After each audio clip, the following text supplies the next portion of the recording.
আসসালামু আলাইকুম, সবাই কেমন আছেন? বি ন্যাচারাল লাভ ক্রিয়েটর চ্যানেলের নতুন ভিডিওতে আপনাদের সবাইকে আবারও স্বাগতম। তাহলে চলুন শুরু করা যাক। বিসমিল্লাহির রহমানির রহিম। আলহামদুলিল্লাহিল্লাযী আনজালা আলা আবদিহিল কিতাবা ওয়া লাম ইয়াজআল লাহু ইওয়াজা। সমস্ত প্রশংসা আল্লাহর, যিনি তার বান্দার উপর কিতাব নাজিল করেছেন এবং তাতে কোনো বক্রতা রাখেননি। কিছু মানুষ কেন কখনোই জান্নাতে যাবে না? এদের মধ্যে রয়েছে যারা ইসলাম সুস্পষ্টভাবে জানার পরও প্রত্যাখ্যান করে। তাদের জন্য আল্লাহর দয়া বন্ধ হয়ে যাবে। যারা কাফির, তারা কখনোই জান্নাতে প্রবেশ করবে না।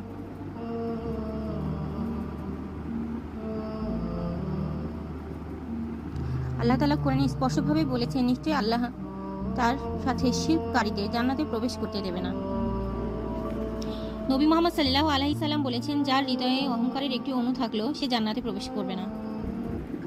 আমাদের আমল শুধুমাত্র মূল প্রবেশদ্বার খুলে না, এটা কেবল আল্লাহর দয়া ও রহমতের পথ থেকে তৈরি হয়। আমরা শুধুমাত্র আমাদের আমলের দ্বারা কখনোই জান্নাতে যেতে পারবো না। যারা বড় বড় পাপ করে, তওবা করে না, শিরক অবিশ্বাসের দিকে সরে যায় বা ইসলাম থেকে মুখ ফিরিয়ে নেয়, তাদের জন্য জান্নাতে প্রবেশ অনিশ্চিত। কিছু মানুষ হয়তো নিয়মিত নামাজ পড়ে না, তবে তারা তওবা করে, আল্লাহর সাহায্য কামনা করে। যদি আল্লাহ দয়া করেন, তারা জান্নাতে যেতে পারবে। তবে ওস্তাদ নোমান আলী খান একটা কথা বলেছিল, কিছু মানুষ কখনোই জান্নাতে যেতে চায় না। এজন্য আমাদের সকলকে জান্নাতে যাওয়ার ইচ্ছাটা অবশ্যই পোষণ করতে হবে, আর আল্লাহর সাথে সাক্ষাতের ইচ্ছা। যেসব মুমিন আল্লাহর সাথে সাক্ষাতের ইচ্ছা পোষণ করে, তারা অবশ্যই জান্নাতে যাবে ইনশাআল্লাহ। আল্লাহর শর্ত মেনে না চললে সে জান্নাতে যেতে পারবে না। আর শুধুমাত্র আমল যেমন নামাজ, রোজা, সদকা যথেষ্ট নয়। এসবের মাধ্যমে কেউ যদি অহংকারী হয়ে ওঠে, তাহলে সে কখনোই জান্নাতে যেতে পারবে না। আল্লাহর দয়া ও রহমতের উপরেই আমাদের জান্নাত নির্ভর করে। আর বড় বড় পাপ করে যে তওবা করে না, সেও জান্নাতে প্রবেশ করতে পারবে না। আর শিরকের গুনাহ আল্লাহ তাআলা তো ক্ষমা করেন না। আল্লাহ তাআলা পবিত্র কোরআনে ইরশাদ করেছেন, নিশ্চয় আল্লাহ তার সাথে শিরক করা ক্ষমা করবেন না, আর তিনি ছাড়া অন্য কোনো পাপ যদি ইচ্ছা করেন ক্ষমা করে দেন। আর সে আল্লাহর সাথে অন্য কাউকে শরীক করে, সে অত্যন্ত গুরুতর পাপ অপরাধ উপস্থাপন করেছে।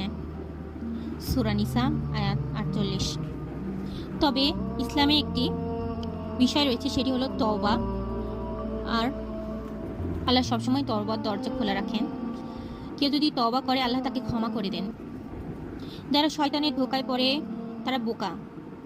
তারা অহংকার, প্রতিহিংসা, সম্পদ পিপাসা ইত্যাদির মাধ্যমে আল্লাহর পথে সংসার সৃষ্টি করে।